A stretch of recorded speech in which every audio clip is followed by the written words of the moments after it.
Assalamualaikum warahmatullahi wabarakatuh. Kami dari kelompok 7 yang beranggotakan Abdul Hafiz Apian Prasetyo, saya sendiri Anissa Rahmayati Utami, kemudian ada Anis Rahmanuri, dan yang terakhir Anita Rahmawati Sutanto akan memaparkan hasil diskusi kami mengenai analisis penggunaan teknologi dalam proses pembelajaran menggunakan metode SWOT.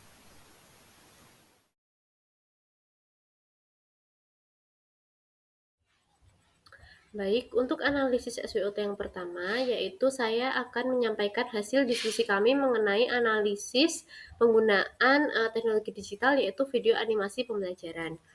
Nah, untuk analisis SWOT yang pertama, yaitu mengenai strength atau kekuatan, untuk video animasi pembelajaran, dia memiliki kekuatan yang pertama adalah adanya visualisasi yang kuat. Seperti yang kita ketahui bahwa peserta didik di usia sekolah dasar itu sangat tertarik dengan yang namanya gambar, warna, ataupun garis-garis yang sangat jelas. Seperti contohnya kartun seperti itu. Nah, penyajian video animasi yang menggunakan karakter seperti kartun ini sangat membantu guru dalam mencapai tujuan pembelajaran sehingga penyampaian materi menjadi semakin mudah dipahami oleh peserta didik dan juga peserta didik menjadi semakin semangat dalam proses pembelajaran. Kemudian adanya visualisasi yang kuat ini dia akan memiliki atau memunculkan engagement yang kuat atau memiliki daya tarik yang kuat terhadap peserta didik. Nah, karena adanya gambar yang jelas, penuh dengan warna, kemudian karakter yang menarik, ini akan memunculkan daya tarik kepada peserta didik sehingga peserta didik akan lebih fokus ke dalam materi yang disajikan oleh si video animasi pembelajaran ini. Kemudian untuk kekuatan yang ketiga yaitu aksesnya fleksibel. Ini maksudnya untuk video animasi pembelajaran siswa bisa mengakses video ini atau media bantu ini tidak hanya terbatas pada ruang atau kelas ketika guru menyajikan video ini. Siswa bisa mengakses video kembali di luar pembelajaran atau juga bisa membantu ketika ada siswa yang berhalangan hadir atau mengikuti pembelajaran di kelas, dia bisa tetap mengikuti pembelajaran atau tidak tertinggal oleh materi yang disajikan oleh guru melalui penyajian video ini. Dia bisa mereview atau melihat secara mandiri, tidak terbatas pada ruang dan juga waktu. Seperti itu. Lanjut untuk analisis video animasi pembelajaran menggunakan metode SWOT yang kedua yaitu mengenai opportunities atau peluang. Peluang yang dimiliki oleh video animasi pembelajaran yang pertama adalah terus berkembangnya seiring dengan perkembangan zaman. Seperti yang kita ketahui bahwa semakin berkembangnya zaman dari tahun ke tahun, teknologi digital akan semakin bervariasi dan semakin canggih. Nah, penggunaan video animasi pembelajaran ini akan tetap terus bisa berkembang seiring dengan perjalannya waktu karena teknologi akan semakin berkembang juga. Video animasi pembelajaran bisa semakin berkembang dari karakternya, dari penyajiannya, dari warna, ataupun hal-hal lain yang tentu akan memberikan daya tarik tersendiri kepada peserta didik. Kemudian video animasi pembelajaran juga bisa memiliki peluang untuk diintegrasikan dengan pembelajaran online atau seperti yang kita kenal seperti LMS seperti itu. Nah, penyajian video animasi pembelajaran dalam pembelajaran online atau LMS itu akan memudahkan peserta didik dalam memahami suatu materi. Kemudian yang ketiga adalah bisa meningkatkan literasi digital dan juga kemampuan teknologi. Karena peserta didik akan mengamati suatu video, dia akan mengasah kemampuan untuk berliterasi digital. Kemudian untuk kemampuan teknologi juga akan semakin terasah juga. Kemudian untuk analisis yang ketiga yaitu mengenai weakness atau kelemahan dari video animasi pembelajaran. Yang pertama, kurang adanya interaksi langsung atau keterbatasan penyesuaian pada peserta didik yang memiliki gaya belajar. Nah, untuk kelemahan yang pertama yaitu kurang adanya interaksi langsung dikarenakan ketika penyajian video pembelajaran di dalam kelas, peserta didik akan cenderung memperhatikan video tersebut atau cenderung terpaku pada penyajian video dan juga kurang berinteraksi dengan guru. Kemudian yang kedua adalah keterbatasan penyesuaian pada peserta didik yang memiliki gaya belajar yang berbeda. Ini contohnya ketika ada peserta didik yang gaya belajarnya ternyata bukan audio maupun bukan visual, sehingga video animasi pembelajaran kurang bisa merangkul gaya belajar yang berbeda ini. Kemudian persiapan produksi membutuhkan waktu yang tidak singkat. Nah, ketika video animasi pembelajaran itu diproduksi secara mandiri oleh guru ataupun ada penyesuaian atau adaptasi di dalamnya terkait dengan penyampaian materi, itu akan membutuhkan waktu yang tentunya lebih lama dibandingkan menggunakan media lain karena membutuhkan proses editing, proses finishing seperti itu ya. Kemudian untuk yang ketiga, kurang efektif pada pembelajaran yang membutuhkan praktik langsung. Ini maksudnya yaitu video animasi pembelajaran itu kurang bisa mengakomodasi ketika materi pembelajaran itu membutuhkan pengamatan secara langsung seperti di lapangan ataupun di laboratorium. Nah,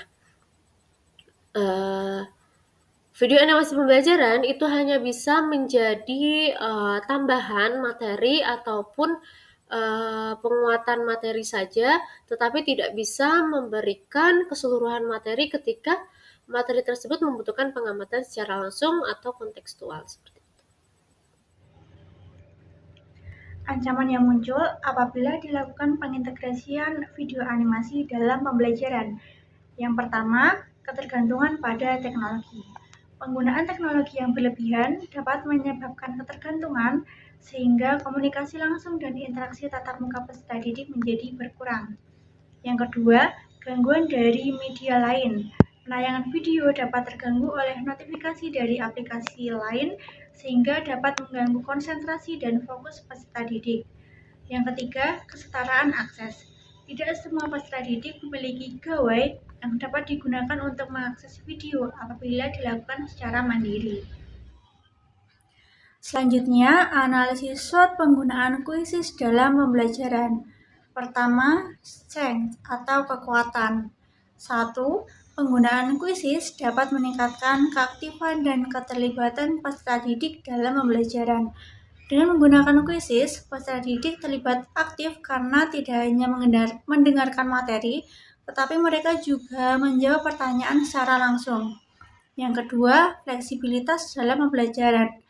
Kuisis dapat digunakan secara langsung di kelas maupun pembelajaran jarak jauh.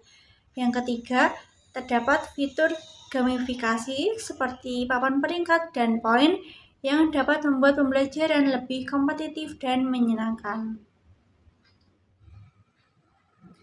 Selanjutnya, peluang atau opportunities. Yang pertama, kuisis dapat diintegrasikan langsung dengan Learning Management System atau LMS untuk menciptakan pengalaman belajar yang lebih bermakna. Kuisis dapat diintegrasikan dengan LMS seperti Google Classroom atau Moodle sehingga guru dapat mengelola kuis langsung dari platform tersebut. Yang kedua, kuisis dapat digunakan di dalam kelas maupun secara virtual. Yang ketiga, soal kuisis dapat dikembangkan sendiri oleh guru sehingga dapat disesuaikan dengan kemampuan peserta didik. Baik, yang selanjutnya adalah weakness atau kelemahan dari platform kuisis. Yang pertama adalah ketergantungannya pada koneksi internet. Yang mana untuk mengakses platform kuisis ini kita harus terkoneksi dengan internet yang cukup stabil. Maka apabila nanti dalam pembelajaran terjadi gangguan internet, maka hal tersebut akan menjadi suatu kendala yang cukup signifikan bagi seorang guru dalam menggunakan platform ini. Selanjutnya adalah tidak semua siswa mempunyai gadget. Hal tersebut akan menjadi suatu kendala karena tidak semua siswa sudah diberikan gadget sendiri oleh orang tuanya.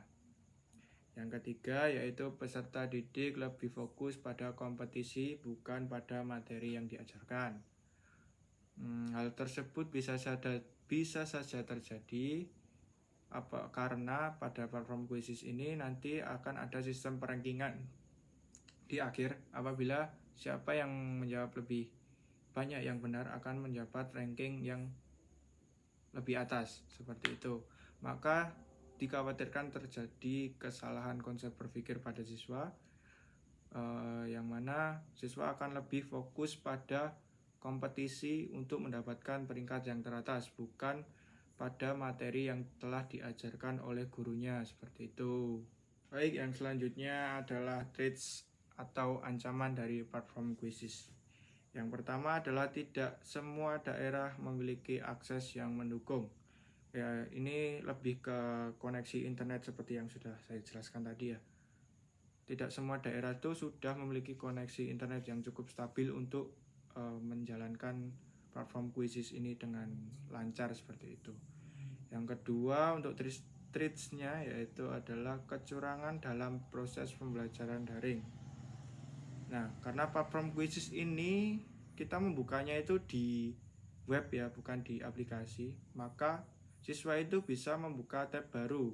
Nah, hal tersebut tuh dikhawatirkan siswa itu nanti curang dalam mengerjakan soalnya, bisa searching di tab baru, langsung kembali ke Quizzes lagi menjawab soal kuisnya seperti itu.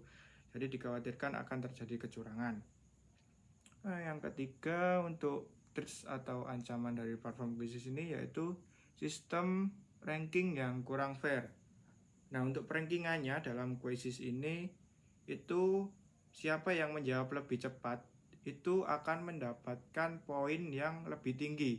Nah, misalnya ada dua siswa yang menjawab soal dengan benar, akan tetapi siswa satunya menjawab lebih cepat.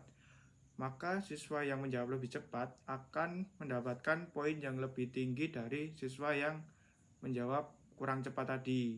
Nah, hal tersebut menurut saya kurang fair ya dalam sistem perankingan. Baik, untuk treatnya seperti itu. Selanjutnya, oke, mungkin cukup sekian analisis penggunaan teknologi dalam proses pembelajaran menggunakan metode SWOT dari kelompok kami. Apabila ada kesalahan kami mohon maaf, dan semoga apa yang kami jelaskan menjadi insight baru buat teman-teman semuanya, dan semoga cukup mudah dipahami oleh teman-teman semuanya. Akhirul kalam, wassalamualaikum warahmatullahi wabarakatuh.